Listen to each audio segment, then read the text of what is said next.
Hello and welcome to the Smart Connections podcast and the Talk the Path podcast. My name is Anna Sanderlin. I am a warm-line facilitator for the University of Memphis Smart Center. The University of Memphis School of Social Work Smart Research, Training, and Treatment Center aims to provide evidence-based interventions for school-based mental health programming, increase access for school-based behavioral health programming in underserved areas, offer training on best practices in telebehavioral health, develop opportunities to research the use of technology in practice, and provide direct services to the state's most vulnerable populations. You can call the Smart Center at 901-678-1636. The University of Memphis Smart Center, in conjunction with the University of Tennessee, Knoxville, and the Tennessee Department of Mental Health and Substance Abuse Services, would like to present the Pathways to Behavioral Health Careers Project. The goals of the Pathways Project are to provide education and information on the various career opportunities in the field of behavioral health through presentations, increase interest in students in the field of behavioral health, provide opportunities for guidance with information regarding college, university programming that result in degrees for professions in the field of behavioral health, connect students with students in behavioral health programs and professionals in the field for further research. This podcast will feature students and professionals in the field to give a clear picture of the daily duties of these roles and how they help support their communities.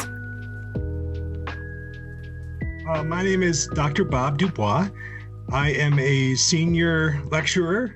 Now we call ourselves associate teaching professors, and I'm also a associate director of our undergraduate studies in psychology. And we have a major in psychology that's pretty popular at UT, and I've been doing my best to try to make sure our students are aware of options in industrial organizational psychology. And so that's how we came to meet. Yeah. And I'm Dr. Patrick McCarthy. I am at Middle Tennessee State University. We actually have an undergraduate major in IO psychology. I'll just refer to it that way, industrial organizational psychology. And we have a master's program in that as well. And I've been here 25 years. And I think, one of the things that drew me to this field in the first place was I guess I took a psych course that got me interested in why people act, think, feel the way they do, but I knew therapy wasn't the route that I wanted to go for a career. And just kind of understanding people in the real world, whatever that may be. But the workplace is a lot of where people spend their lives. And so being able to understand and influence people for the better in the workplace is what really drew me into this. How do you define industrial psychology, and how does it differ from other branches of psychology, like organizational psychology? Well, I guess I'll jump in here a little bit. In a sense, industrial and organizational psychology, those are two fields that really have become one, in the sense that historically, industrial psychology really originally emerged in the early 1900s as we were kind of getting a lot more of industry, large scale employers and so forth. And so being able to manage people in the workplace more effectively, to motivate them, to have effective pay systems, what we oftentimes think of as human resource management side of it is a lot of where the industrial psychology came. But organizational really grew very quickly on the heels of that to include kind of the more interpersonal side, the leadership, the teams sides of things, work-life balance, a whole host of things go with that. But these are two areas that really are too integrated to be separate at this stage. And so that's where the term IO psychology has really come about, industrial-organizational. Okay, so for the next question, what are the most common misconceptions people have about industrial psychology? I don't mind trying to take that one on. I think probably the biggest one that I have to address is the myth that if you are an industrial organizational psychologist, that's just another name for being a human resource professional. And while at times you often find industrial organizational psychologists working among and with and sometimes as human resource professionals, I think that it's much better to appreciate that the discipline of IO psychology is really a science. And our focus is on trying to just address issues related to work using the scientific method with the goal of trying to improve workplace productivity. That's the industrial side. and also trying to improve worker well-being and satisfaction and more. And that's the organizational side.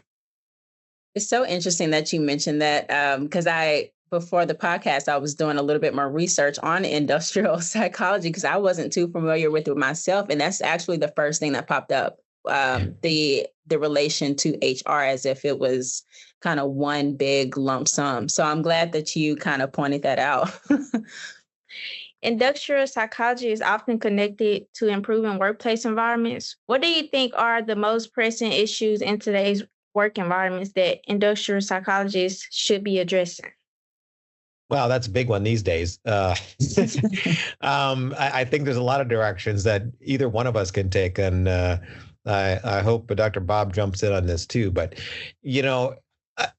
anytime you've got people in the workplace, there's an awful lot going on. And that includes in modern times, everything's from the controversies we see that sometimes cross over into politics, but in the workplace, we have groups of people from diverse backgrounds that all have to work effectively together. We are trying to create a workplace that is more fair and more effective for everybody. And that, of course, can bring in a whole host of issues.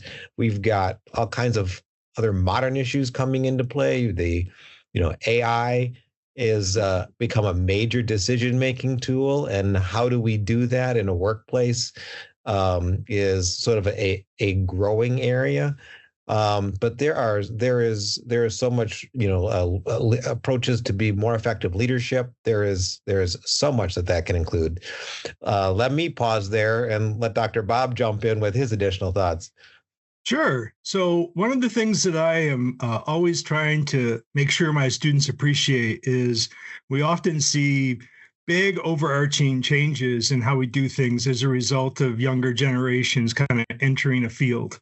And one of the things that I think younger generations are bringing to IO is a real demand for more dignity in the workplace and for opportunities to have a workplace that kind of matches what they've been sold for years, which is this idea that you can find your calling and you can make a difference in the world and achieve your purpose.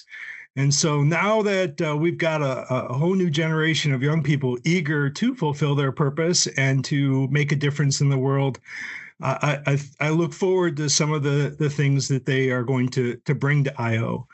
I think the other thing that's kind of really important for us to keep in mind is when I was in an IO master's program, very similar to the program at MTSU, a very applied program, one of the things that I was definitely schooled in quite a lot was a lot of the legal issues associated with IO psychology. Especially things like the equal employment protections that we have, some of the approaches that we use to try to provide more fairness and equity in our systems. And I would say one of the big challenges we have right now is wondering whether or not some of those protections are actually going to exist and what that does for IO psychology in terms of how we convince employers that it's not just the law, it's really smart business to use some of the approaches and tools and strategies that IO psychologists discover and share. Mm-hmm. Yeah, when we're trying to do things like in the workplace to select and promote who's most qualified, that is business benefit, that is individual benefit, that is done right and doing what's sort of valid and defensible.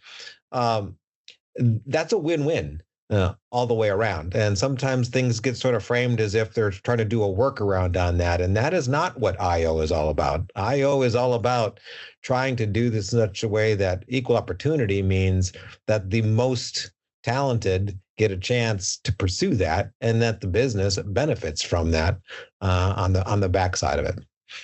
Absolutely. Those are really great points. And I really appreciate or want to highlight, you kind of both touched on the point about the next generation.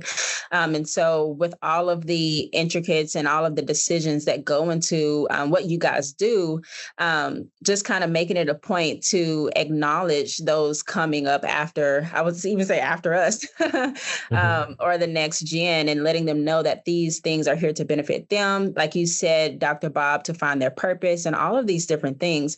And so it's kind of a good segue into the next question of what trends do you see emerging in the future of industrial psychology, particularly in the areas of employee well-being and organizational performance?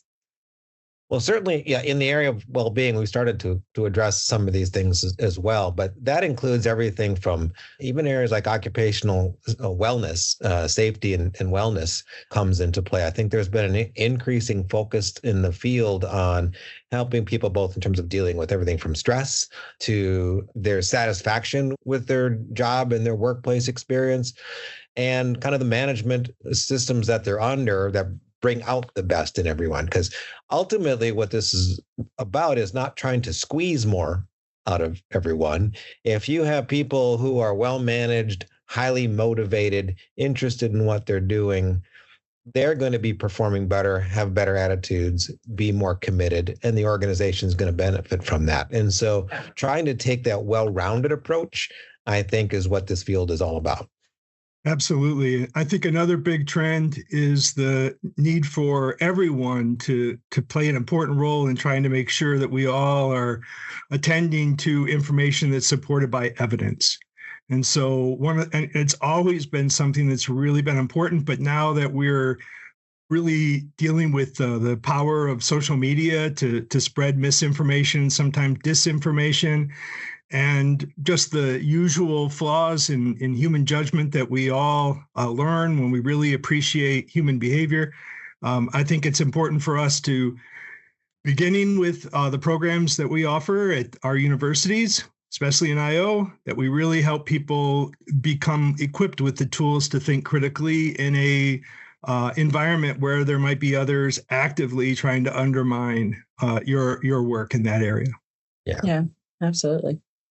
What are some ethical challenges you face when conduct psychological assessments or interventions in organizations? You want to jump in first on this one? Sure.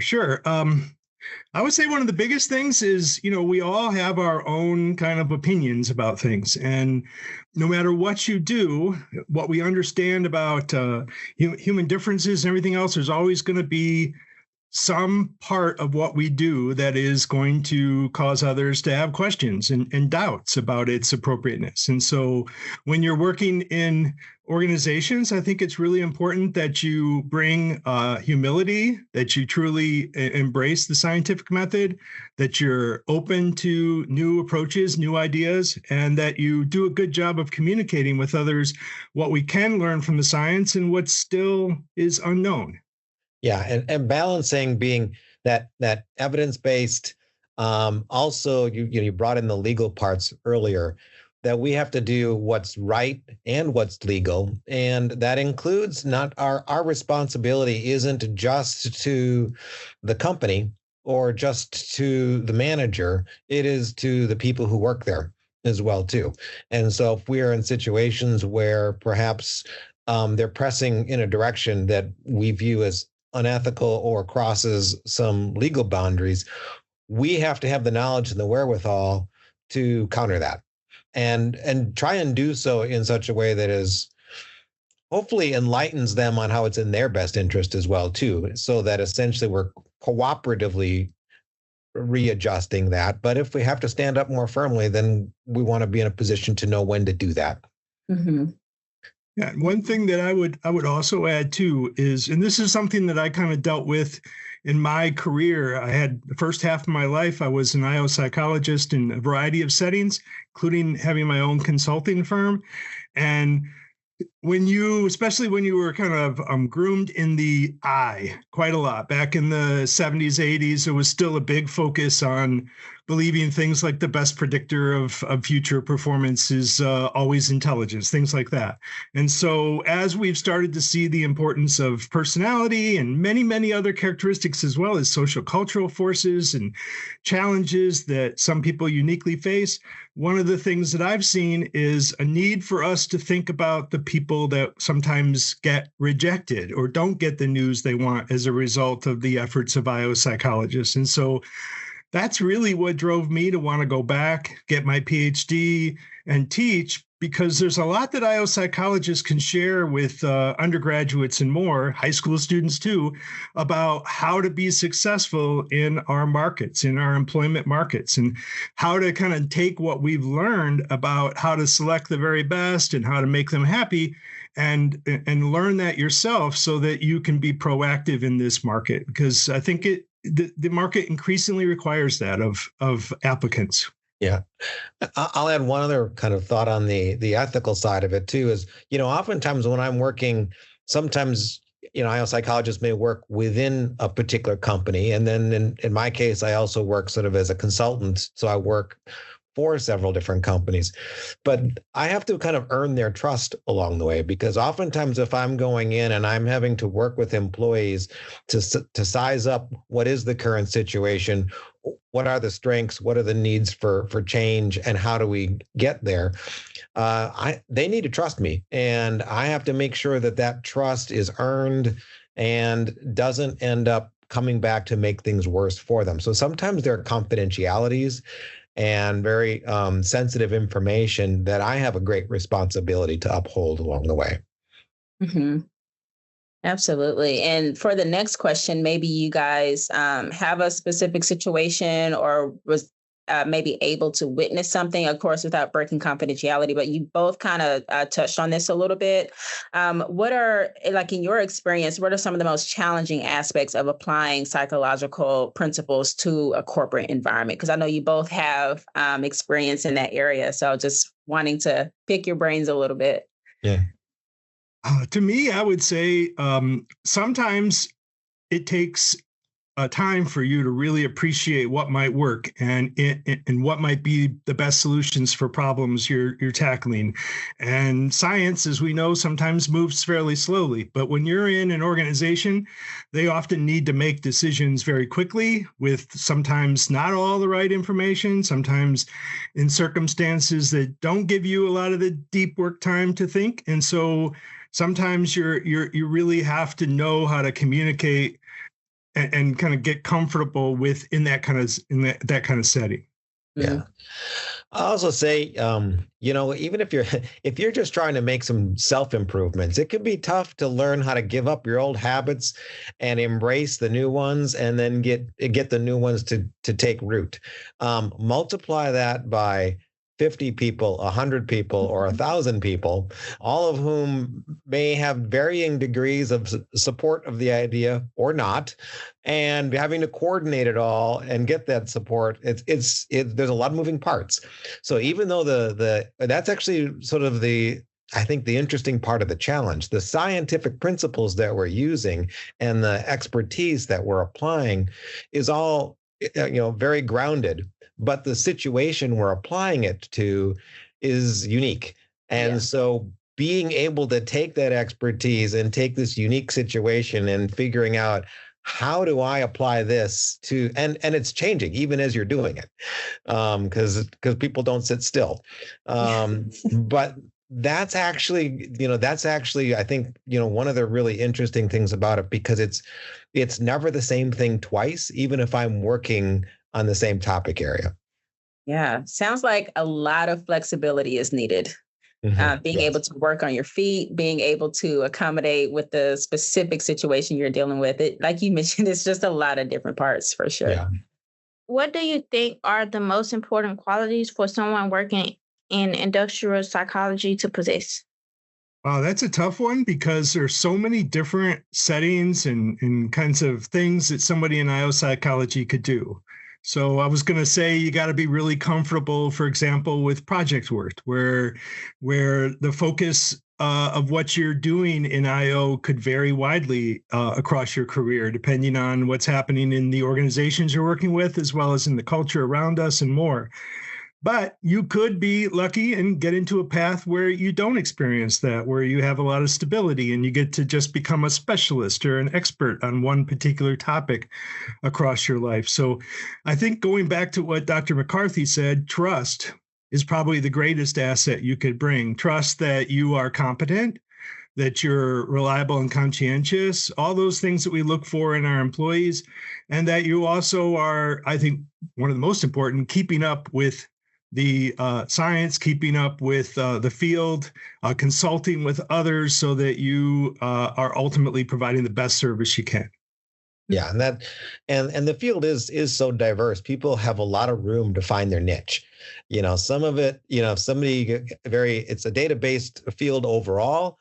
Some aspects of it can be very quantitative, and for somebody who's loves kind of the quantitative statistical side of things, they can apply with it and run it. For some people who want to run from statistics, there are other aspects of the field that are you have that person on your team, and you're looking at leadership theory and motivation and training and development. So I think the ability to find the niche of it that matches you, and in my case, I particularly enjoy diving into a particular area, but the opportunity to grow into the additional areas is what keeps this interesting over a career. Mm-hmm. Yeah, I'm glad that you both mentioned that there are so many different parts within industrial psychology. Honestly, I didn't even realize that there were multiple different things that you could do within this specific field. So I'm sure for anyone listening to this podcast, that just drops a seed for them to kind of do their own research and find their niche.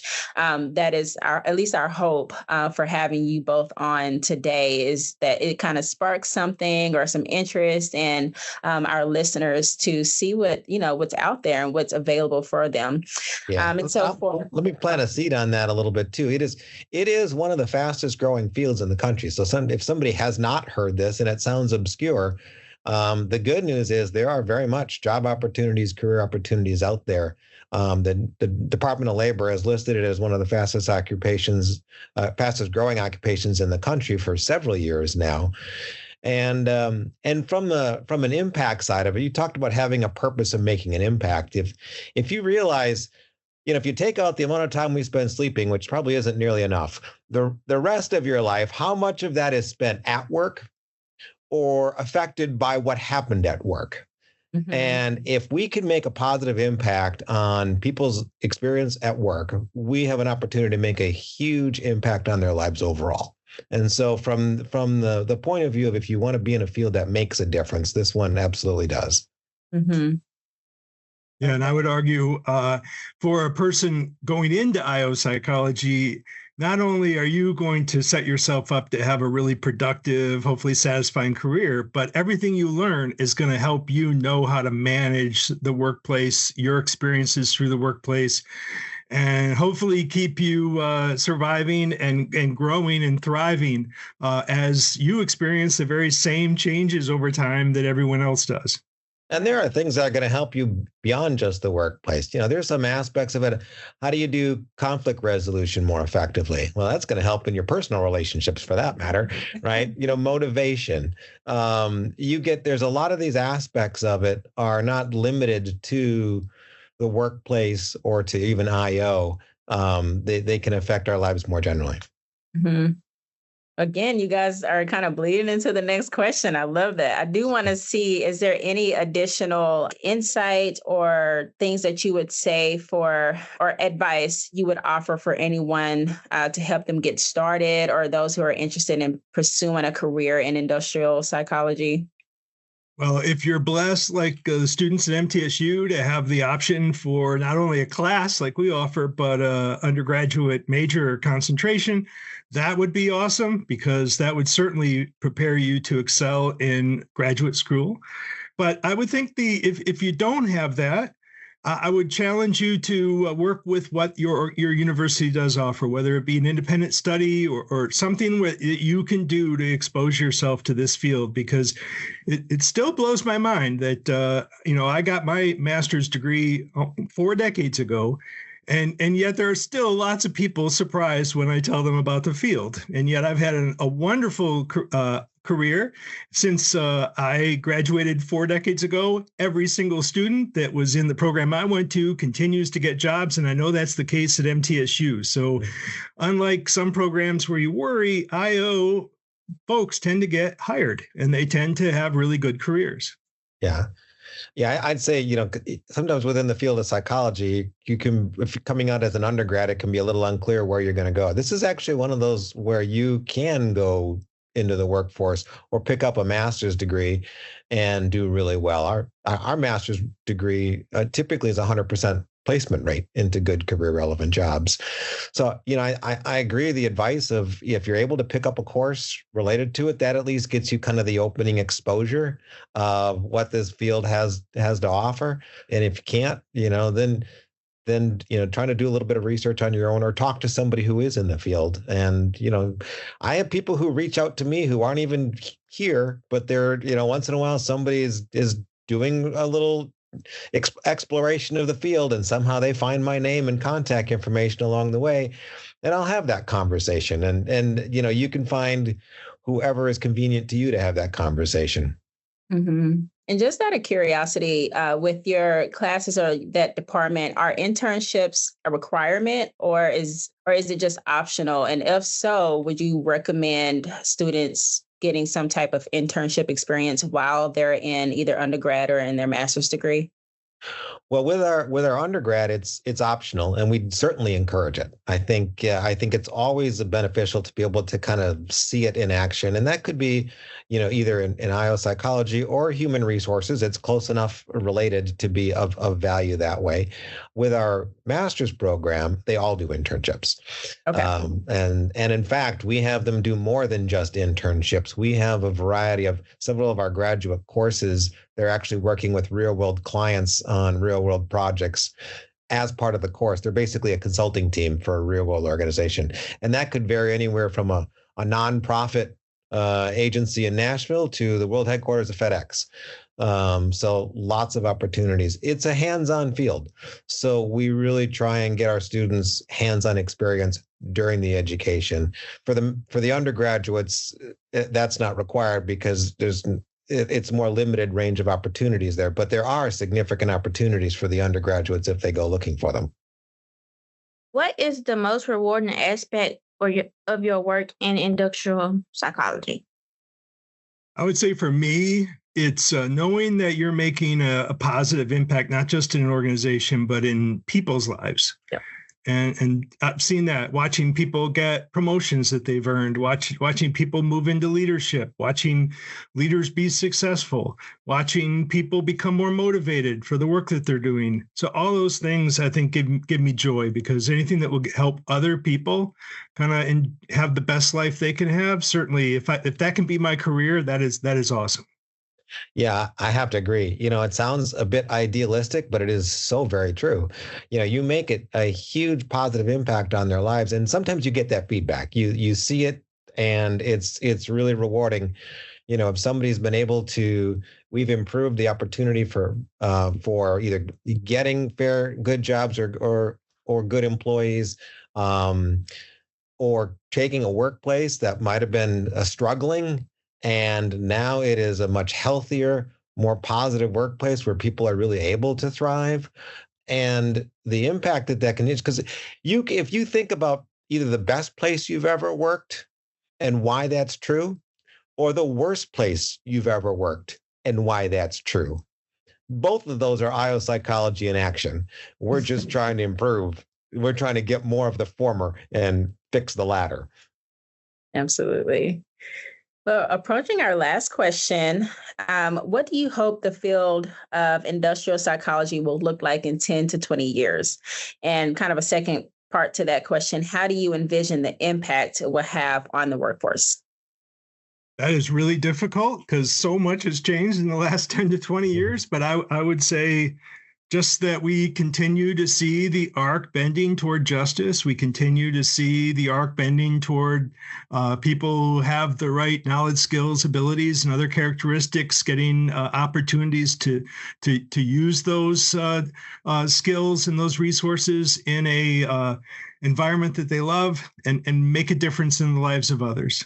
Yeah, it is very much that. And then, utilizing the science and evidence-based approaches to separate the hyperbole and drama from what really works and is defensible. But it is a field that has continued to grow. Anytime you're talking about people in the workplace, there is always something good, and there's always something to work on. I think that's one of the reasons why this field is going to continue to be very relevant, and perhaps even more so with all that's going on these days. Absolutely.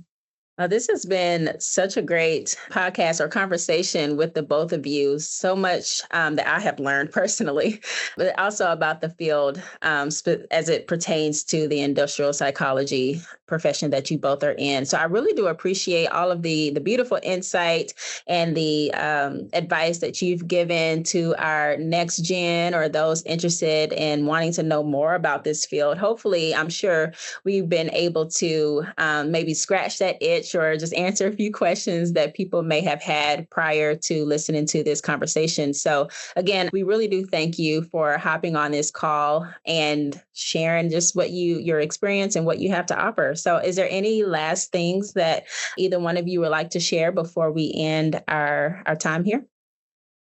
I think the only thing I would share is if somebody's listening to this today and has more questions, I know both Dr. McCarthy and I would love to talk with you. My email is pretty easy, drbob, drbob @utk.edu.